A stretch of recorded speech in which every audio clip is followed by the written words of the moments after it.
Welcome to the E-Lane podcast. I am your host, the one and the only Emmeisha. And so to start us off today, I wanted to bring up this topic. If you don't have nothing nice to say, just don't say it at all. And what happened was, so we're going to call him Point Guard. That's going to be his name. His name is going to be Point Guard. So, Point Guard had texted me out the blue, haven't heard from him in a little bit of time. So it was a little weird, a little awkward, and it wasn't text messages. He has my number, but he decides to slide in my DMs and say something slick. And I was just like, the fuck? I was just so freaking confused as why he thought it was okay to just slide in my DMs like he hasn't been talking to me for the past couple of months. And I honestly stopped talking to him, and I really didn't care because the last time I saw him, he just left a really, really bad taste in my mouth, and I just was not feeling him after that. So when I read the text message, it was real something simple, but I was just like, I'm not even finna feed into this. I'm not even finna to give him the satisfaction. I literally read it and kept it pushing because if I would have replied, then that would have turned into something else. And I'm just over it at this point. I mean, maybe later on in life, once he's finished doing whatever he's doing and once he figure out what he really wants, maybe. But as far as right now, I just don't feel like we want the same things. And I just feel as if for right now, he's just not the person that I need in my life right now. And I don't know if it's because of his, I just feel like he's just in a different place in his life right now. So he's not trying to treat me the way that I want to be treated. And I'm not finna sit around here and wait for him to decide when he's ready. So I'm going to go on, do my thing. And, maybe in a couple years we might bump into each other and I might be open to allowing him in my life again. But as of right now, I'm just like, I don't have nothing to say to you because the last time I seen him, it just put a real bad taste in my mouth. And that was like the last straw. A few times before then should have been the last time, but for sure that was the moment when I was just like, nah, bro, I'm good. I'm good on that. So, and that doesn't even have to go as far as talking about like situations or relationships. If you just don't have nothing nice to say nobody, period, just don't say it. Like as far as with your friends and stuff like that, if it's none of your business, I feel like when your friends come and talk to you, I feel like when your friends come and they talk to you about something, sometimes they just need a listening ear. They don't need you to put your judgmental ass 2 cents into whatever it is. They just need someone to let it out on. And I feel like if whatever you have to say in that moment is not necessarily a positive thing, then I would just say hold on to that and wait until that other person brings up that situation again. And then when they're more, open to listening to constructive criticism, then they will hear it better. But if it's like right there in the middle of the moment and you just gonna be very negative, it's gonna hurt them even more because now they don't feel like they can come to you anymore because you're gonna judge them and gonna say X, Y, and Z, and they not at that moment. They weren't really looking for that. They just needed a listening ear. So watch out for those moments when you don't really have nothing nice to say. I would say same thing on social media. Like for me, what I've been working on is stop, when I'm in my emotions, when I'm in my emotions, when I'm in my feelings and I have something, blah, blah, blah, blah. Look at me. when I'm in my feelings and I have something to say, I notice that once upon a time, sometimes still, I would like say something and post it, and I'm working on not doing that. And instead, if I feel like I have something to say, write it down in like my journal, because I don't have to tell social media everything, and I could still get those feelings out and get everything that I wanted to say out, but don't put it on social media, because I'm just working on making sure that I put out what I want other people to know about me, and I just don't want to be so personal anymore. Not saying I don't want to be personal, but I just want to control and really monitor the things that I share on my social media page and things like that. When I'm like hot and all of these feelings are just flowing through, I need to watch what I say, because I be about to say some stuff. And then, like, as far as y'all commenting up under people's pictures and stuff like that, if you don't like the person, if you don't agree with something that they said, instead of bringing them down or starting some mess with them, unfollow them. It's just that simple. Unfollow them, mute them, block them, do whatever you gotta do. Just don't be in people's comments just being negative for no reason. Don't nobody want to wake up in the morning after they done posted something and you feel like your little 2 cents matters. Because honestly, let's keep it a buck.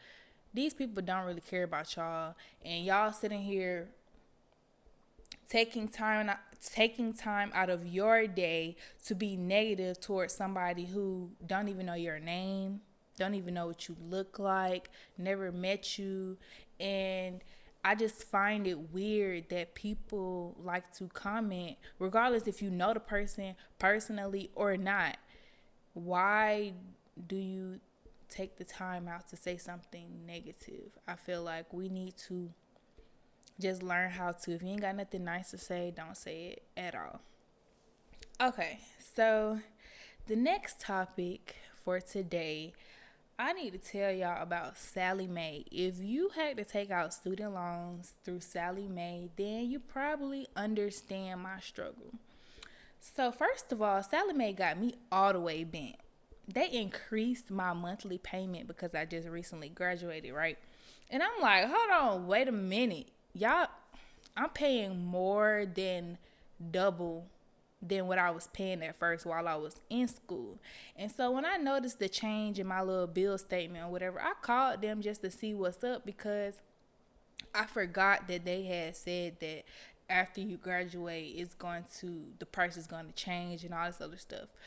And so I called just to see what was up, see if I can get the price to go back down to what it was. Because honestly, y'all, I really don't feel like I should have to pay my student loans back. I feel like they need to forgive me for all my student loans, because for one, I graduated with an amazing GPA.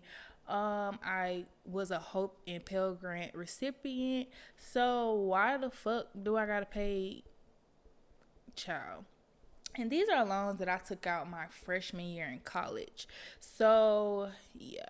But anywho, back to what I was saying. So I called them, and when I was just talking to him, the representative had the nerve. And I felt like I was disrespected on a whole nother level. And I don't feel like he intentionally meant to sound rude or intentionally meant to hurt my feelings or anything.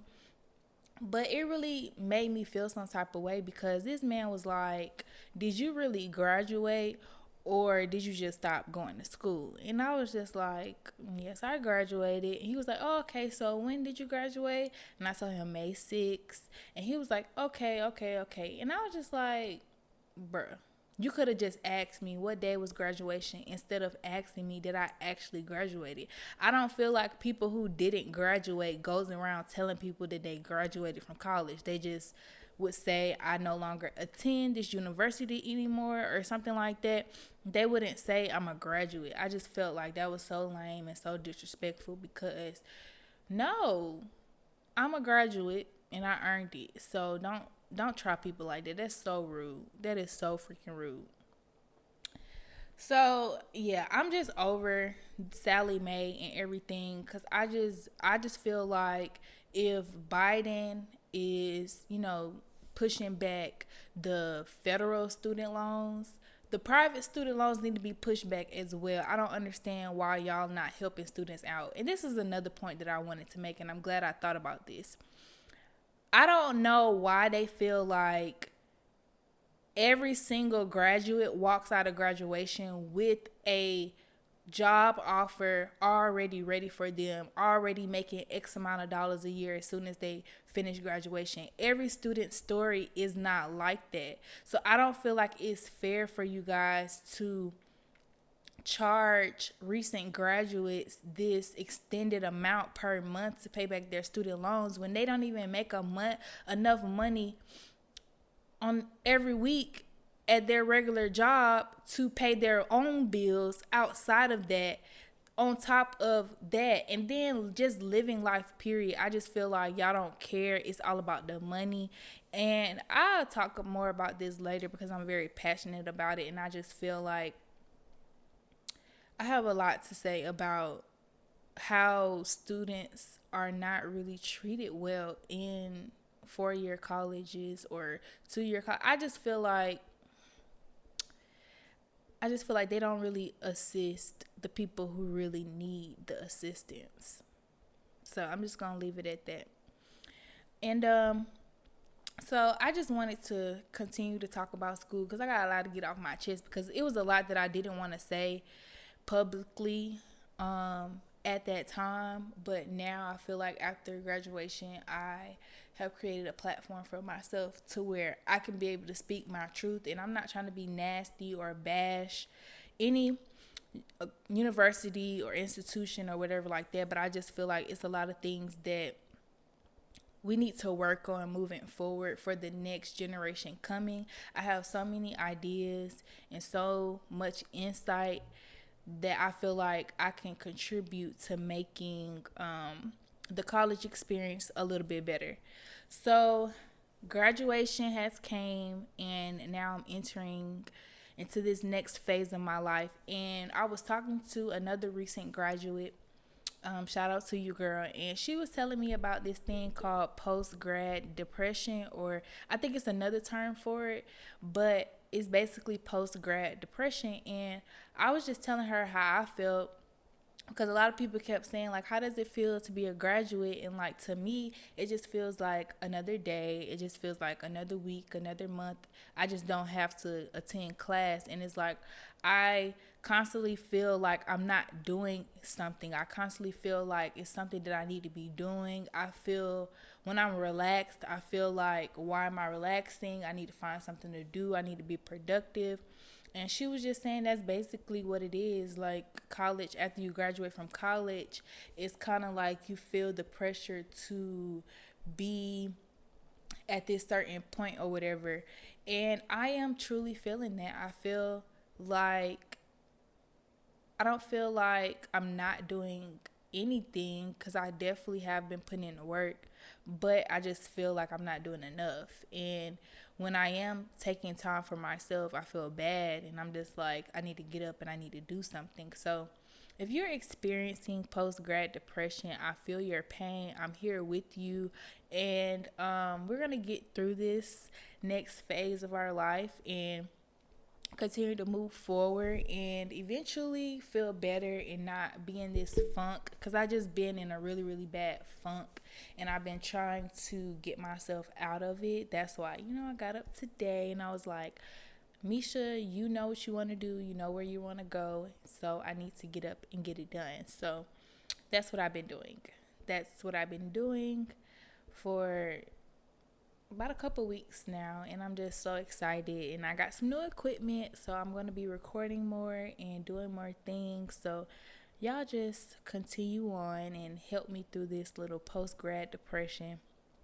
And I done cried a lot too within the last couple of weeks since graduation. It's just, my emotions have been all over the freaking place. Subscribe to the podcast on Apple Podcast. Follow us on Spotify. Make sure you search Emmeisha, Emmeisha,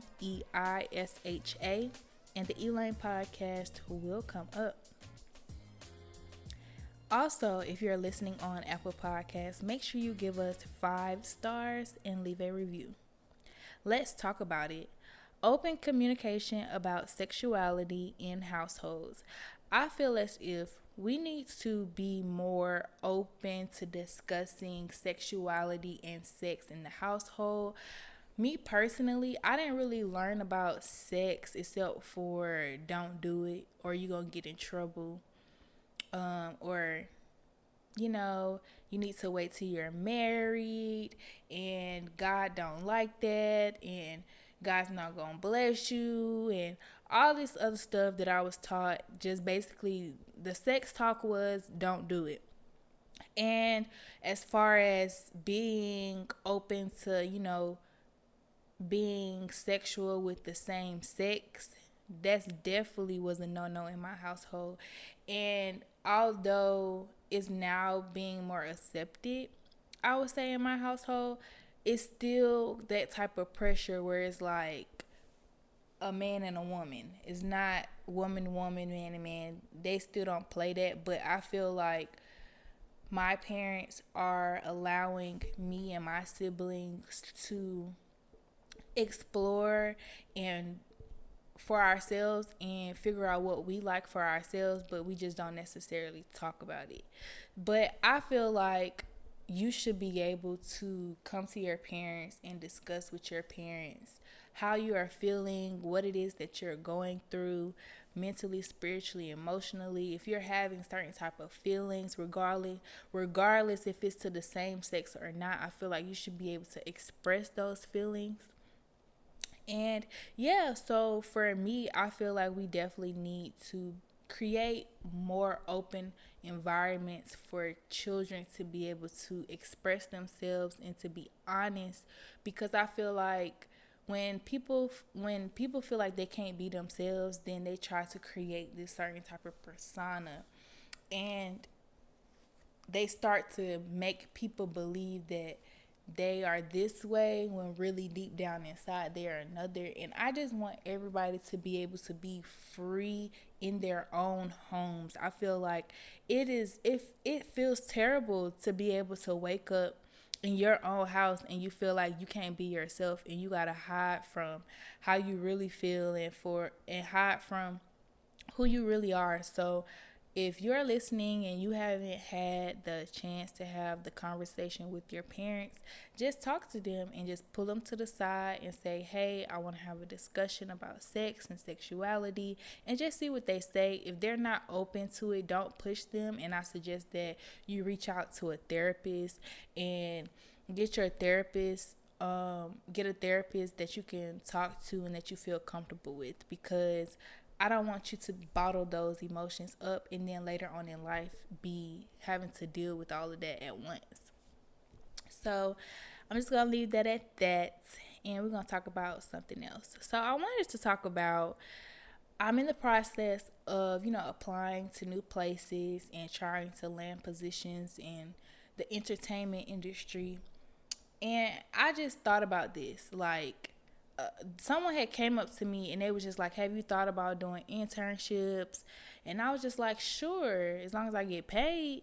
And then they was like, well, sometimes some internships, they're not going to pay you and it's about the experience. And I hear you, and I'm definitely open to accepting some non-paid internships, but I'm not to dedicate my time to be fully on board to a non-paid internship. If it's gonna be something that's non-paid, I'll probably do like be on set or something for a day or two, but I'm not finna commit to like a whole season and I'm not getting paid. Like, that's dumb. Because to me, the way I view it, you can't pay bills with experience. You can't call Sallie Mae and be like, hey, I was just on set yesterday for 16 hours. Can y'all put that towards my loan? No, they don't play like that. So I don't play like that.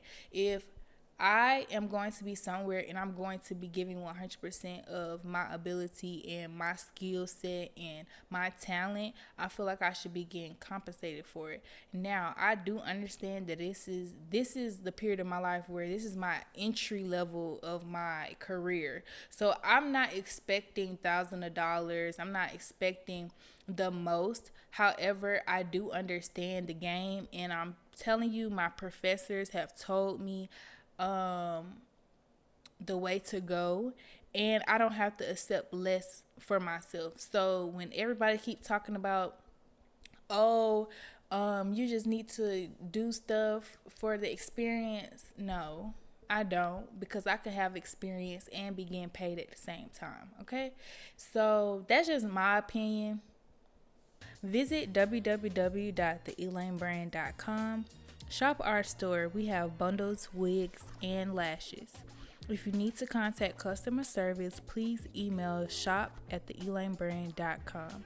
We will be having a blowout sale very, very soon. So please, please, please go ahead and subscribe to the website, because the store will be going down pretty soon, and it will only be the podcast on the website for right now.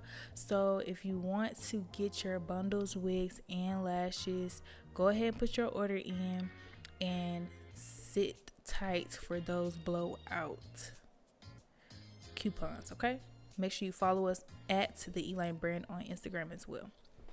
Okay, Emmeisha eats. So I went out to a nice little outing with my friends, and we went to Papados, and I haven't been to a Papados in a very, very long time. So it was just nice. And I've tried the seafood platter for the first time, and it was so freaking good. That stuffed crab and that stuffed shrimp, amazing. I need that in my life again. Papados, they have a few locations in Atlanta, so just look it up. Papados, you can find it. They're always pretty packed. So if you're coming here, or if you already live here, then you already know. But if you don't, they're pretty packed. So either call in advance or make sure that you come early to give yourself about 45 minutes to an hour wait. I'm just letting you know. And that's on a regular day when there's not really a lot going on. So make sure you call in and get your reservation, or make sure you're there an hour and 45 minutes before you want to be seated. Okay. A trip down memory lane. So this is a good one that I really dug down deep to think about for today. So, y'all, my mom went in my trash and found a Plan B box. And when she came to me and was like, so you had to take a Plan B, and I was just like, yeah. And she was like, so you tried to hide it? And I was like, no, I wasn't trying to hide it. I just took it and threw it away in the trash. What is there to hide? I feel like I'm old enough to where I can make the decisions, or not, whether or not I need to go take a Plan B. And I don't think I have to tell my mom if I need to take a Plan B. And I feel like Plan Bs are freaking amazing. I'm so thankful for them, because there were a few times in my lifetime where, I didn't make the best decision at that moment, and I needed it. And this is what I don't like. I'm glad I thought about this as well. I don't like how dudes don't want to help you pay for the Plan B. First of all, fuck help. Why he don't pay for it? It's only $49.99 with the coupon, I think. So it's like, you can't help a girl out and get her a Plan B. That's so not big dick energy. I just want to let all the little lame little niggas that let me pay for the Plan B by myself, you lame, bruh. You lame. You can't spend that $49.99. But, okay. Cool, I'll let y'all have it. But yeah, so my mom, she had found the box for the Plan B. And she didn't really have a big issue about it. I guess she just felt like I was hiding something from her. But I wasn't hiding it. I just didn't know that was something that I had to come and tell her. I would think she would be happy that I handled my business, And I was on Plan B at the time. I mean, not Plan B. I was on birth control at the time, but I still took the Plan B just in case because I didn't even want no chances whatsoever. None.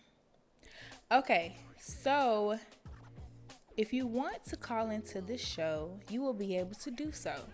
But you have to wait until I drop on my Instagram. Every time I'm going to allow you guys to call into the show, you have to pay attention to my IG story, okay?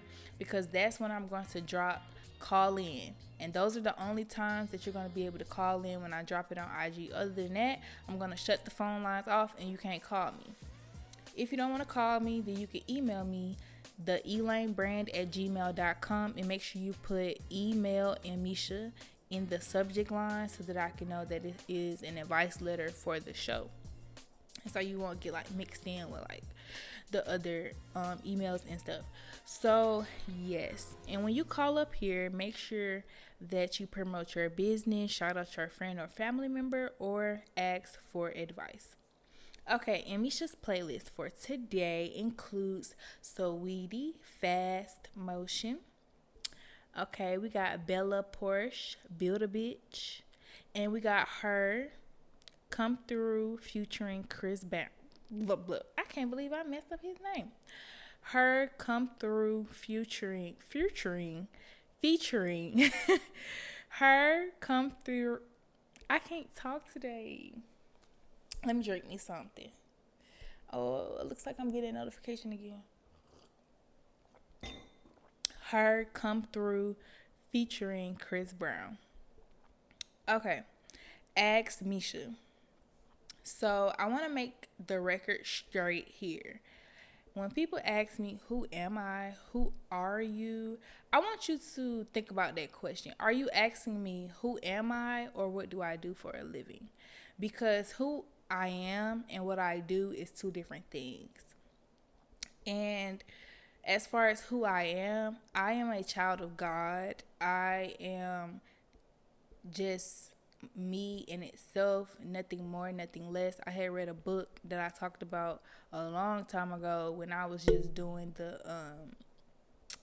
what did I call it? It was like a pre to the podcast. Just, like a little snippet just to see if people was listening and in tune with me or whatever. And so during that time, I think I talked about that book or whatever. And I am who I am.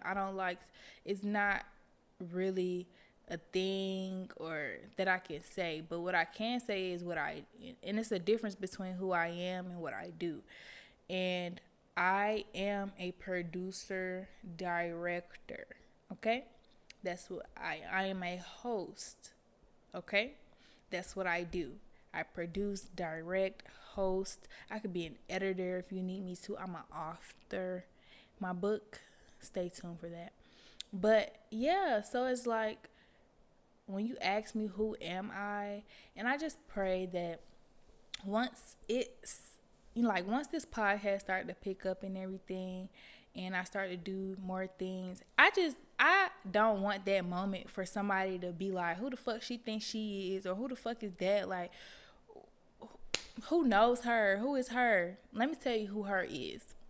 Her name is Emmeisha, and I don't want y'all to disrespect me by calling me a Instagram baddie, a social media influencer, or a YouTuber, because I am not a Instagram baddie, a social media influencer, or a YouTuber. And let me tell you why. You wouldn't call Tyler Perry or Issa Rae a YouTuber, would you? No, you wouldn't. You would call them producer, director, screenwriters, all those good things, right? They use YouTube as a medium to get their content to their audience, but you wouldn't label them as just a YouTuber. So don't label me as just a YouTuber. Now, when I first started uploading videos on YouTube, you could call me a YouTuber because I was doing YouTuber shit. And you could probably label me as a social media influencer because I was doing social media influencer shit. But now I have changed and evolved my brand, and I'm not just a YouTuber. I am a producer, director that uses YouTube as a medium for her content. And it's a difference to me. It really is. Like, I used to do the vlogs and the makeup tutorials and the hair tutorials. I don't do that anymore. I produce a podcast for you guys. So it's a little different to me. You could debate me and say that I'm wrong, but it is what it is. I just want y'all to know y'all wouldn't call Tyler Perry or Issa Rae a YouTuber. So I just want y'all to think about that before y'all try to come at me and try to bring me down and tell me that I'm just, And if that's what you call yourself, that's cool. If that's what you want to be, that's fine. There's nothing wrong with being a social media influencer or being an Instagram baddie or YouTuber. That's just not me. When you ask me who am I, what do I do, I'm not that, okay? Thank you. Thank you very much. All right, stay in your lane. Let's wrap this up. All right, take accountability for your actions and learn from them. This is something that I have been doing, and something had happened that I really wasn't pleased with by my actions, and I wasn't going to allow the fact that I had been drinking to be an excuse for why I did what I did, and the fact that I was smoking or whatever to justify what I did, to be an excuse. But because I'm grown and I make my own decisions and I knew what I was doing in the moment, and it wasn't until after the fact that I felt really, really bad about what I did, and I started crying, and I just couldn't. The reason why it hurt me the most, I would say, is because when I realized my mistake, I tried to fix it and tried to go to that person that I felt like I hurt and let them know that those were not my true intentions to make them feel any type of way. And the fact that I don't really have the access to this person to really have that conversation with them face to face, to let them know that how I feel and how I didn't want to make them feel any type of way. So I just want to say, take accountability for your actions and learn from them and move forward. So that's all I have to say today. Thank you guys for tuning in to another episode of the Elaine podcast. Like I said at the beginning, I'm your host, the one and the only Emmeisha, and I will see you guys in the next podcast.